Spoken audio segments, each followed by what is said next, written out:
you know about foreign policy. We've had 4 wars in the last 50 years. We've spent...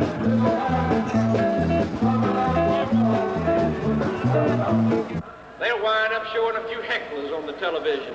They'll wind up showing a few different things.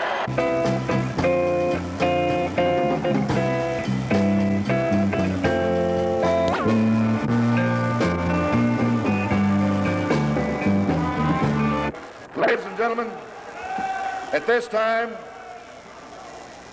gives me a great deal of pleasure to present another.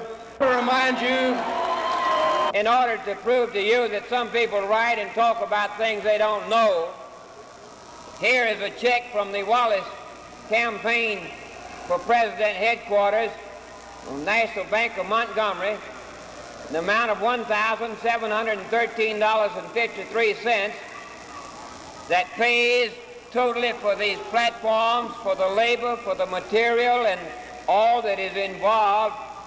The next president said he didn't want this to be a burden on the taxpayers of this state, even if this material was being constructed for future gatherings here. And he is paying this, and he's donating these platforms to the state of Georgia so that they'll have them in the future for such functions as this.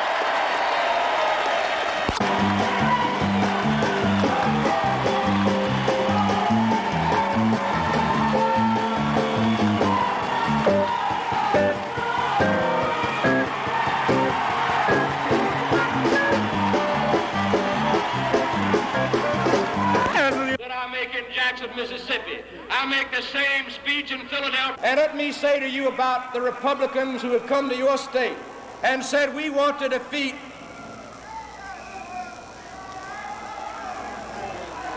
well, I want to say this much. Let me say this much.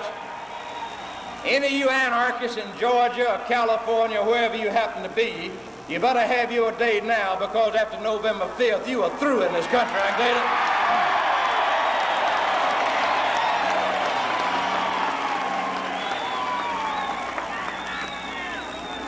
Yes, they're professional Republicans, and I'm not talking about good Georgia Republicans or Georgia Democrats or Georgia Independents, but the Republicans have come to your state and said, let us beat the National Democrats. Well, if that's all you want to do is beat Mr. Humphrey, you can beat him with anybody because he's out of the race for the presidency. I don't care what the polls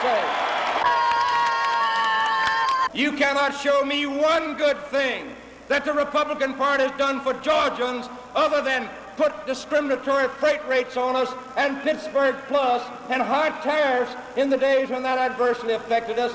No, they've never paid us any attention. They all got elected to office running using the South as a doormat, as a door carpet. Yes, they've looked down their nose at you and me a long time, but they've called us rednecks, the Republicans and the Democrats. Well, we're going to show Mr. Nixon and Mr. Humphrey that there's sure a lot of rednecks in this country, and when they get together... I'm tired of voting for the lesser of two evils, and that's all we've had to vote for in the last number of presidential elections.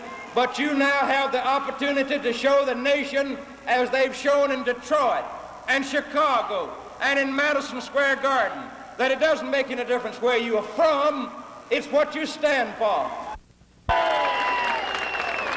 Yes, they've taken our schools away from us, the seniority and apprenticeship list of our labor unions, our businesses, and now the ownership of our property. And I am the only candidate of either three national parties that tell you in Georgia that when I become your president, I'm going to turn back to you in this state the absolute control of your public school system, and you run them any way you want to run.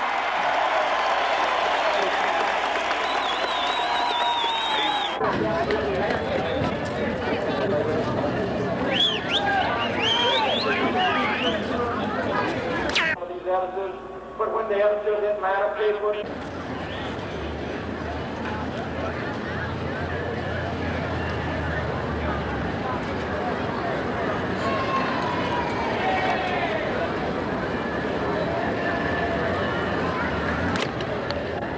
But we should have learned one thing.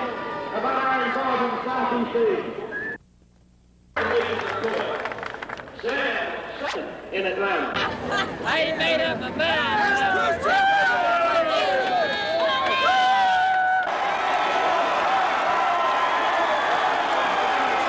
And you know the praise of the Lord there for me to kill him.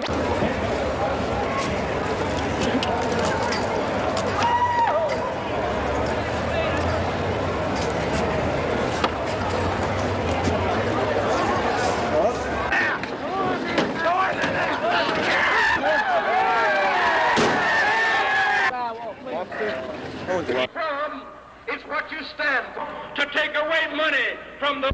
But you cannot even get in front of a hotel at night in the city of Washington, nor walk in the shadow of the White House, because those in Washington have allowed the government, have allowed the anarchists to take over.